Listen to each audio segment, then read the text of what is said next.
Yo, what's going on YouTube? It's Big Len, aka Lenun, and I've got a new lovely video for you today.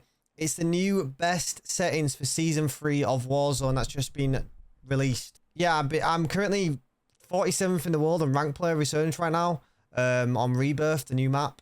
The old map, but it's been brought back. I'm loving it. It's fantastic.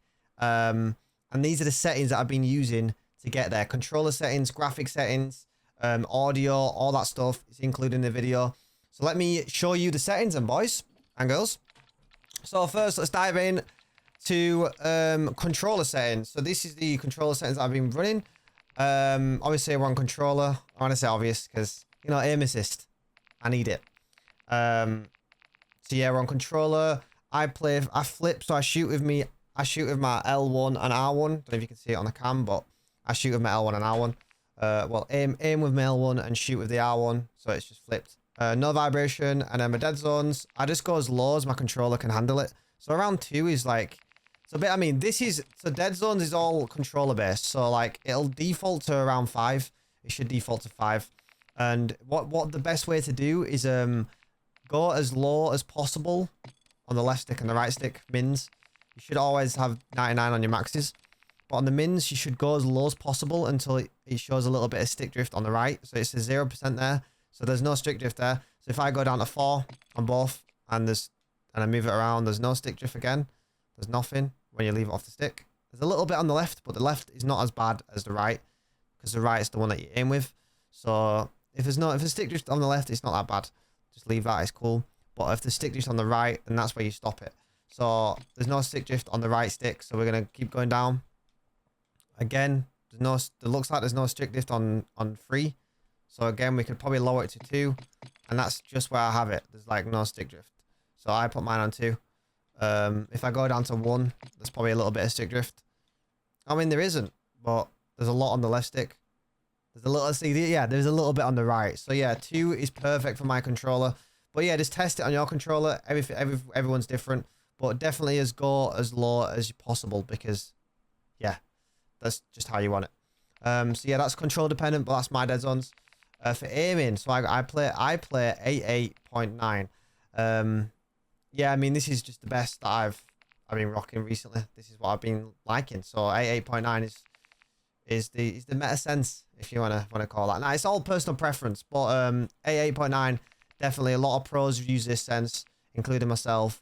For example, like Shifty, Hisoka, they use this. Yeah, so I mean, them two are probably 2 of the best in the game. So it's a pretty popular sense. So yeah, that's what I use. I'll just keep these all to 1. For aim response curve, I use dynamic. Some people have been using linear and putting it down to 0 on this, but I've just kept it dynamic 1 to 1. Just used to it. I feel like it's the best as well. I tried linear, I didn't really like it, so I stuck with dynamic. All these you don't really need to know. Kind of just there. Obviously aim assist is on. Aim assist type default. I don't really use. Some people use Black Ops. I'm on default. I just left it there. Obviously ADS aim assist on. I'm pretty sure that's just there. Automatic tactical sprint is on. Yeah, I've just been using that since Verdansk. Just always had it on. Definitely helps out with movement. If you have this on, your movement's going to be better. Probably if you get used to it. Yeah.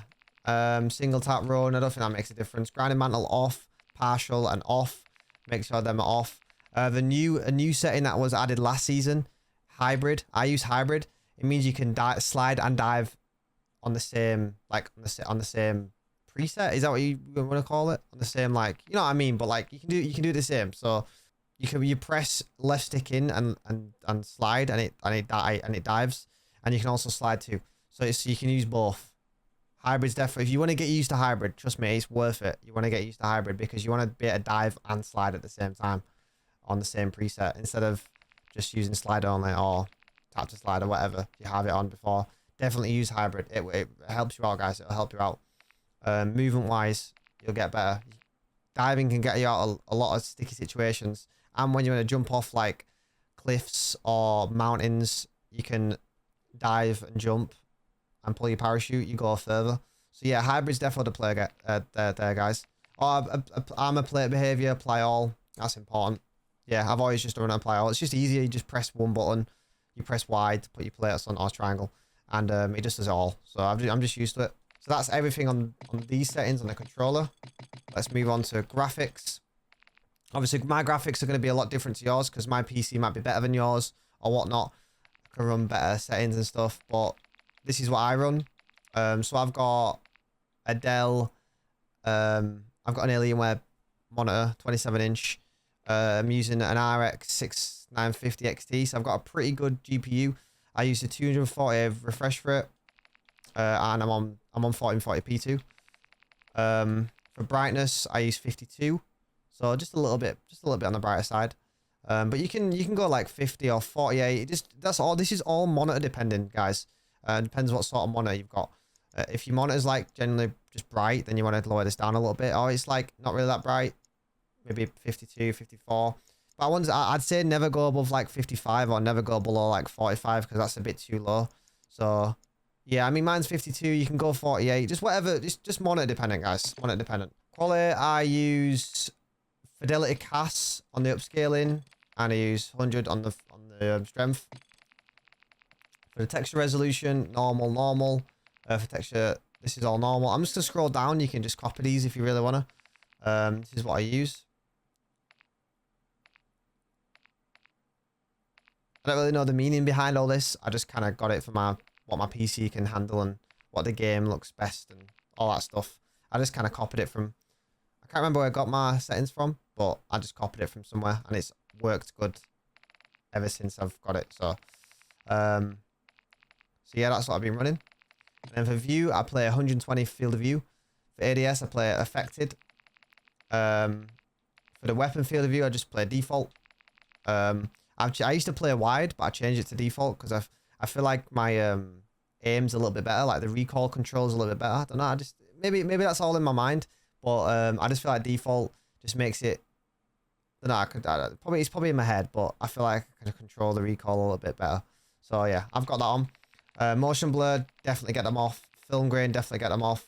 These two are quite important. You want to put these on the movement, camera movement. You want to put this at least 50% on both of these. Basically, this is like say like when you throw a nade or like a PA comes in, a position airstrike, your screen doesn't shake as much. So yeah, 50% is definitely what you want. Or if you slide as well, yeah, 50%, have that on. Next, we'll go on interface. HUD bounds, I use the as closest as you can, like as I think it defaults like up here somewhere. I've dragged it in basically as furthest as possible. So I've applied that. That's for the HUD. And then for minimap, you want square. Obviously, you can see more of the map. For crosshairs, mine's static, and you want crosshair dot. My crosshair dot's on, no center dot, and you want them static. All this is on. Telemetry, I've got FPS counter, server latency, and packet loss on right now. I've got connection meter off, but that's because the latency is bugged right now. You can't really see it, but with this on, you can. So yeah. Anything else? Not really need color customization. Have I got anything on here? I'm pretty sure I have. Yeah, I've got filter 2, and I've got it on both on 100. Makes the game look a bit more like, just makes it pop more. You know, makes the game look a bit better. So yeah, I've got that. That's probably it. And then for audio, obviously this is the big one. It's pretty big next to controller. So I use Audio Mix Cinema. I use the Art is War audio tune. So if you don't know what that is, Art is War on YouTube made a video. He basically makes tunings for the Warzone audio, and it's really good, really good. So I basically copied his settings. This is what I run. Master game volume. I just copied him, so effects is on 100, dialogue 50, masters on 50. So yeah, that's what I'm using. Artist War is definitely what you want on. It's really, really good. I use that with loudness equalization, which is all in his video. Yeah, I will leave a link in the description of Artist War and his audio tune. It's really, really good. A lot of pro players use it because it's overpowered. It's really overpowered. So yeah, that's my audio. Anything else that you really need to see in here? Not really. I mean, hit macro effects. I use Modern Warfare. that's probably about it. That should be it, guys. So that's my settings, all my settings that I've been running right now in Warzone Season 3. Hope you guys enjoyed the video. I'm going to be continuing my grind of top 250 in Resurgence on twitch.tv/Lenun. I'm going to be grinding to #1. We're currently 49th. We've gone down a little bit, but it's all good. It's all good. Pretty sure the top right now is at 12k, so we can catch up. We're good. So yeah, I'll catch you all over there. If you want to see me live, I'm live every day. So come tune in. Thanks for watching, guys. Lots of love. I'll see you in the next one. Peace, guys. Enjoy. Thanks. Peace.